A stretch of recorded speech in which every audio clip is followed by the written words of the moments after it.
Agora podemos perceber o grito silencioso na face desta criança que agora enfrenta a iminente extinção. O grito silencioso.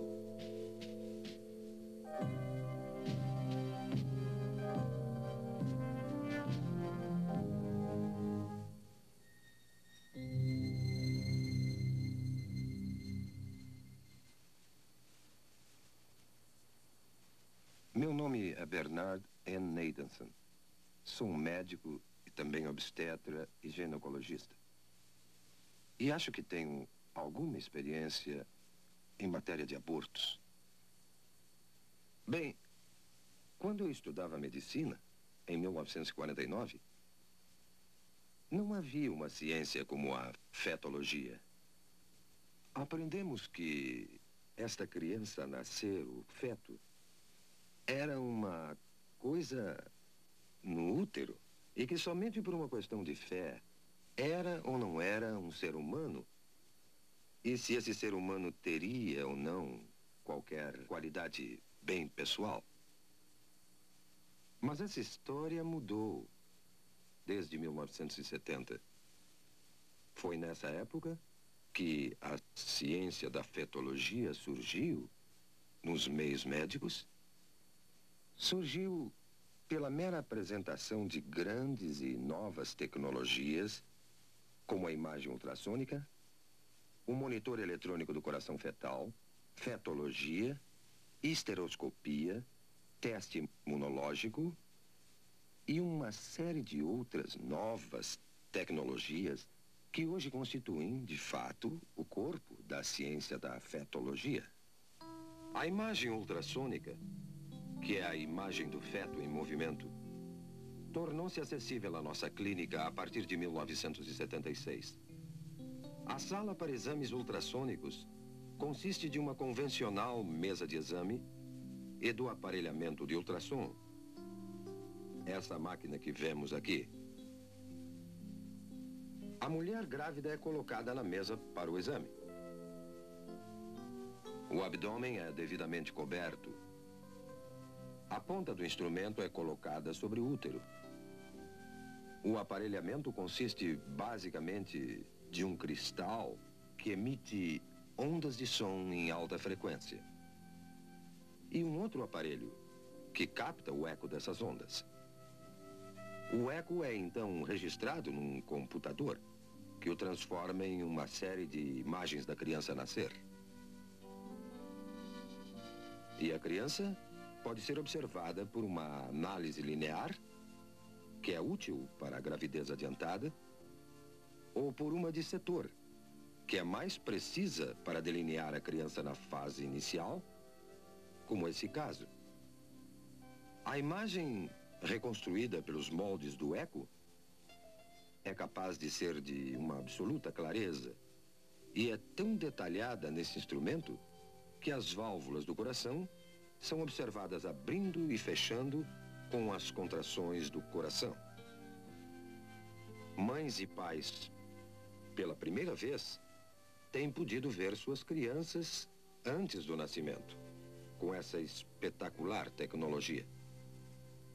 Essas tecnologias, esses aparelhos e máquinas que usamos diariamente, têm nos convencido que, sem dúvida, essa criança a nascer é também outro ser humano, outro membro da humanidade, sem distinção, de maneira alguma, a qualquer um de nós.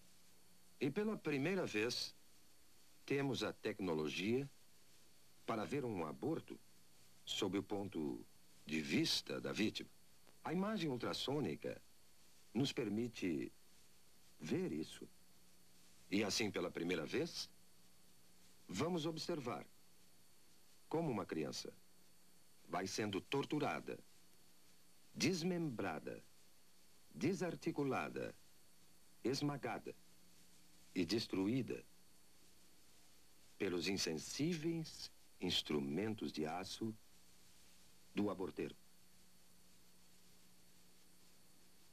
O que estamos vendo aqui é uma sequência do desenvolvimento de uma criança no estado pré-natal de vida, desde os primeiros momentos até o fim desta fase. Temos aqui uma criança de 4 semanas, de 8 semanas, de 12 semanas, de 16 semanas, 18 semanas, de 20 semanas e de 28 semanas. Como podem ver, não existe ainda uma mudança dramática na forma ou substância desse ser durante esse desenvolvimento.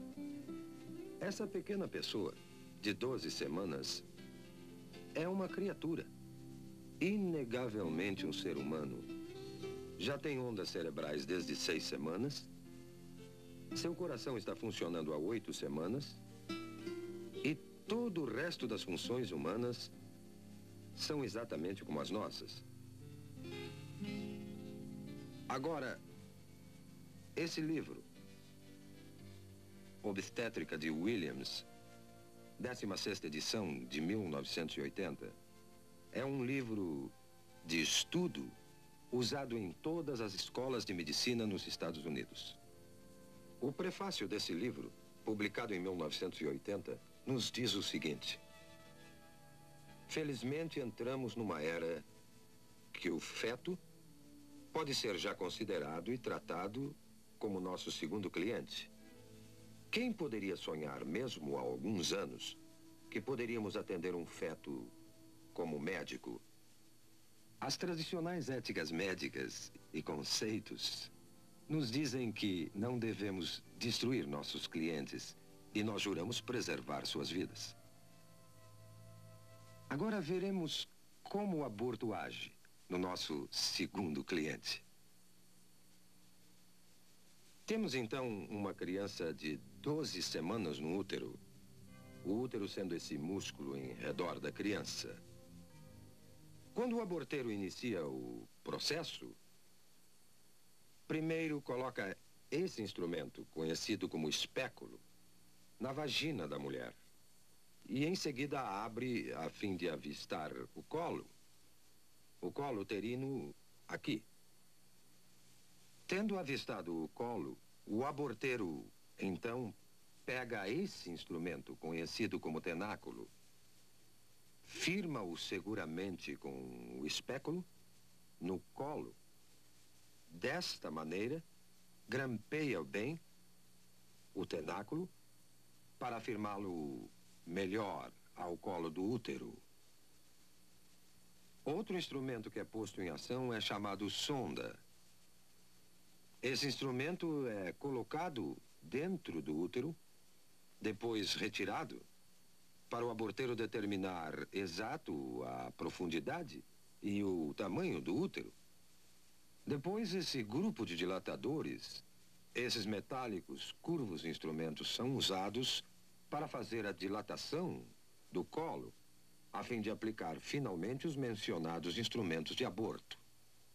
O aborteiro primeiro introduz o mais fino desses instrumentos dentro do colo, a fim de dilatá-lo, girando o instrumento para uma parte mais larga, introduz essa ponta e vai então trabalhando através das várias graduações que aumentam o tamanho final do instrumento dilatador.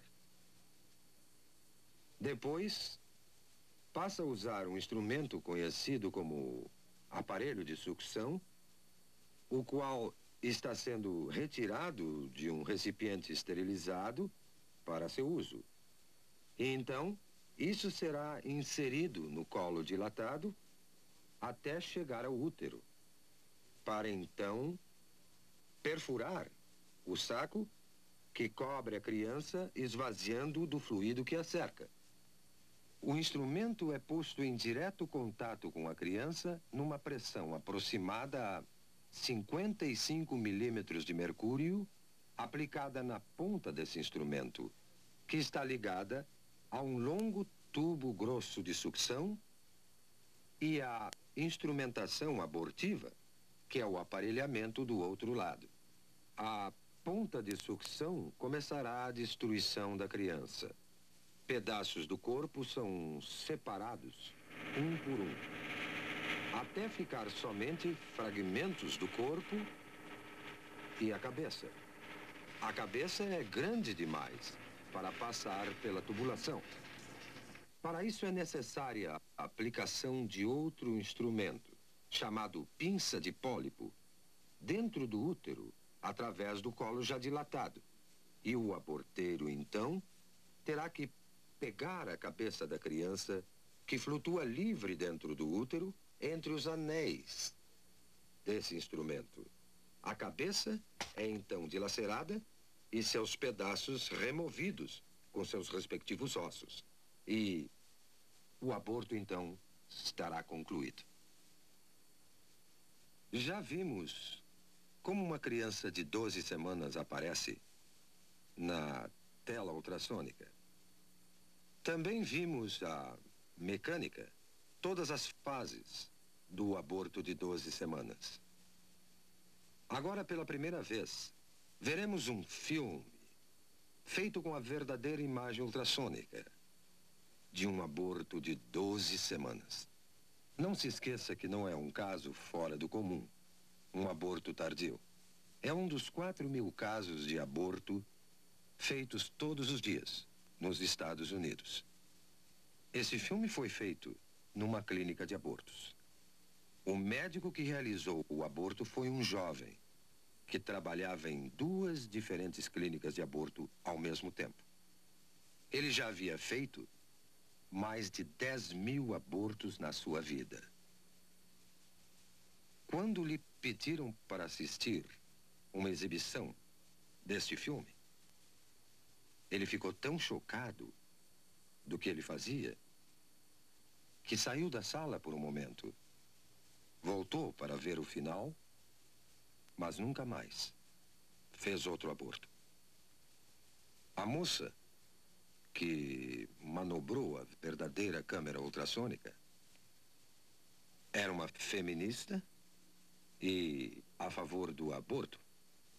Mas ela também ficou tão chocada pelo que viu nessa sessão de cinema que nunca mais quis discutir o assunto aborto. Mas vamos voltar ao filme em questão. Estamos observando um detalhe de uma verdadeira imagem ultrassônica de uma criança de 12 semanas. A criança está colocada nesta direção. Vocês estão vendo a cabeça da criança aqui, o corpo inteiro da criança aqui, e essa imagem é a mão da criança perto da boca. Olhando essa criança mais de perto, observamos o olho ou a órbita ocular aqui, o nariz da criança aqui, sua boca aqui, e até vemos o ventríloco do cérebro aqui. Esse é o fluido que enche os espaços do cérebro. Vemos o corpo da criança aqui, com as costelas em silhueta, e sua coluna vertebral atrás. Essa é uma área granulada de tecidos. Na parte superior, parece ser a placenta da criança. Podemos até distinguir aqui as coxas, as extremidades inferiores saindo do corpo, desta maneira. Agora, vamos à ação. Vemos o coração batendo no peito da criança. Suas batidas são de 140 por minuto aproximadamente. Agora, vemos a criança se movendo dentro do útero. E observamos várias mudanças de sua posição. Ela ainda está colocada desta maneira. E a boca está recebendo o polegar da criança. A criança está outra vez movendo-se calmamente no seu santuário. Agora, esta sombra que estamos vendo na parte inferior da tela é a ponta de sucção que foi deliberadamente colorida para que possamos distingui-la com mais clareza. Mas o aborteiro dilatou o colo e está inserindo a ponta de sucção que podemos observar se movimentando na tela. Podemos notar que a ponta de sucção, que está aqui, quando se move em direção à criança, ela recua do objeto e começa a produzir movimentos violentos e agitados. A criança se move com mais determinação. Sua posição muda constantemente e ela retrocede mais uma vez aqui. A ponta de sucção ainda não tocou na criança e mesmo assim ela permanece agitada e movendo-se violentamente. A criança virou agora outra vez de perfil e a ponta de sucção volta mais uma vez a aparecer na tela. A boca da criança está aberta, o que veremos mais uma vez em outro momento. Mas esta ponta de sucção, que vemos se movendo violentamente na parte inferior da tela, é um instrumento mortal, que eventualmente irá destruir a criança. É só depois que o saco é perfurado para a saída do líquido que a ponta do aparelho entrará em contato com a criança. Mas podemos observar a ponta movendo-se enquanto o aborteiro procura o corpo da criança. Mais uma vez vemos a boca da criança aberta, como se estivesse emitindo um grito silencioso. Este é o grito silencioso de uma criança prestes a enfrentar sua extinção. Agora, as batidas do coração aumentam dramaticamente e os movimentos da criança são mais violentos, como percebendo a agressão ao seu santuário. Está se afastando e podemos vê-la movendo-se para a esquerda do útero, numa tentativa patética de escapar aos terríveis instrumentos que o aborteiro usa para extinguir a sua vida. Agora, o coração está visivelmente acelerado. Suas batidas chegam a 200 por minuto. Não há dúvida alguma que a criança percebe o perigo mortal que a espera. A membrana foi perfurada e o fluido escapou. Não se vê mais o reservatório de líquido protegendo a criança. Mas uma vez que o fluido saiu, a ponta do aparelho de sucção se firma no corpo da criança e a criança é puxada para baixo pela ponta de sucção do aborteiro com a pressão negativa aplicada e o corpo está sendo desmembrado sistematicamente e separado da cabeça. A cabeça está nesta direção aqui. Eu estou no momento delineando a cabeça. As partes inferiores já foram destruídas. E vemos a ponta de sucção brilhando de espaço a espaço na tela como uma série de ecos. Enquanto a criança está sendo empurrada de um lado para o outro, enquanto a ponta de sucção está sendo aplicada ao corpo desta maneira e o aborteiro está exercendo sua tração na criança. A cabeça é ainda perceptível aqui. O corpo já não se pode ver. Foi separado da cabeça. O que vemos agora é a cabeça mesmo, que é chamada linha média do eco, e vários fragmentos de ossos. Mas a cabeça, que estou delineando aqui, nessa criança de 12 semanas, é grande demais para sair inteira numa peça de dentro do útero. O aborteiro terá que empregar este instrumento, a pinça de pólipo, numa tentativa de segurar a cabeça. Ele agora tentará dilacerar a cabeça com esse instrumento, dessa maneira, e remover a cabeça aos pedaços de dentro do útero. O aborteiro e o anestesista têm um código secreto entre eles, que os protege da pavorosa realidade dos fatos. O aborteiro e o anestesista se referem à cabeça da criança, que agora é chamada de número 1.